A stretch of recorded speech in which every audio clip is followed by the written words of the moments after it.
Hi, my name is Noel Davis with World Composting, and today we're going to do an update on our Vermibag Max. Now, as you know, I've been having somewhat of a fruit fly issue in my house at this time of year, or I should say really for the past 6 months, and I'm really trying to get rid of it. I did an update just recently about what I'm doing, which is adding a lot of bedding. I'm really stacking up the bedding in my systems to really prevent these fruit flies from getting forth anymore into more systems. So it looks like I'm starting to win the war on them.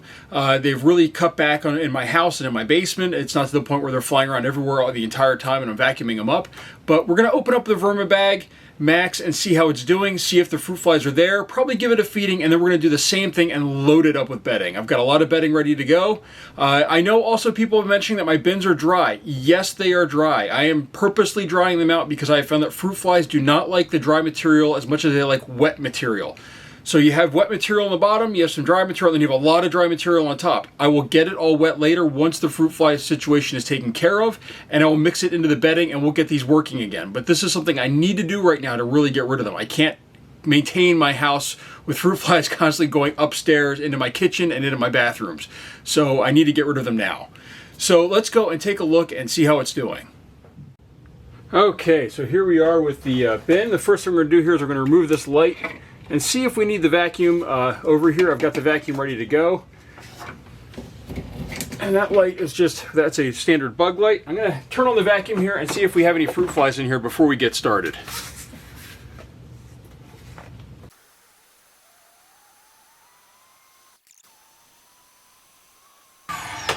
Alright, so it wasn't too bad, but there were a couple that came out.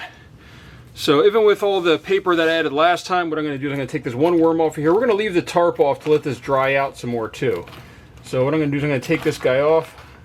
This looks like he's the only worm that's on the surface here.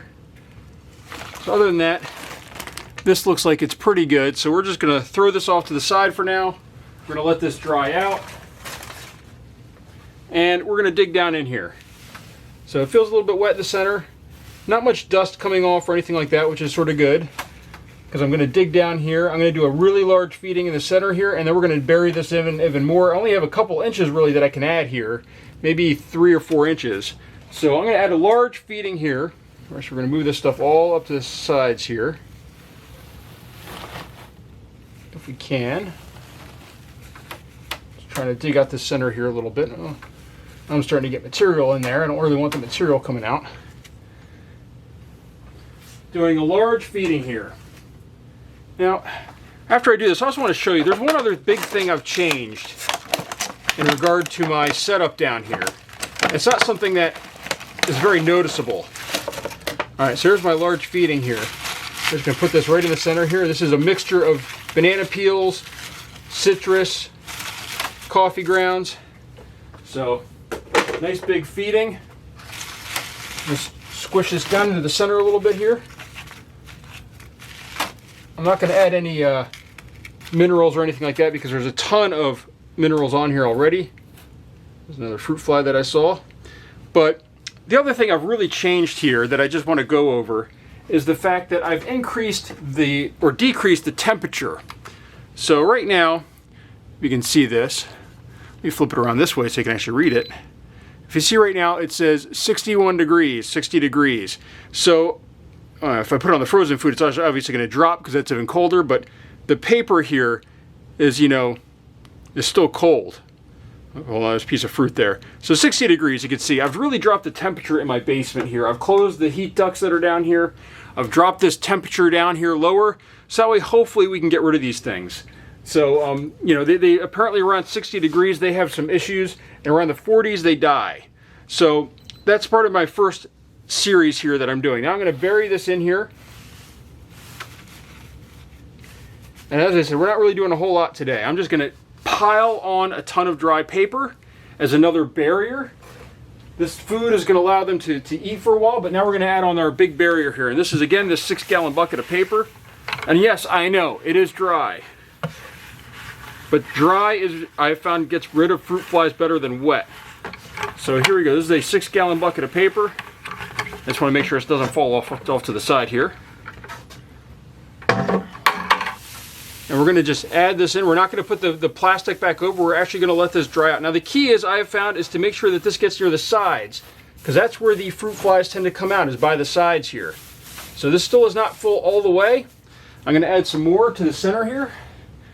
This is actually my shredder right here.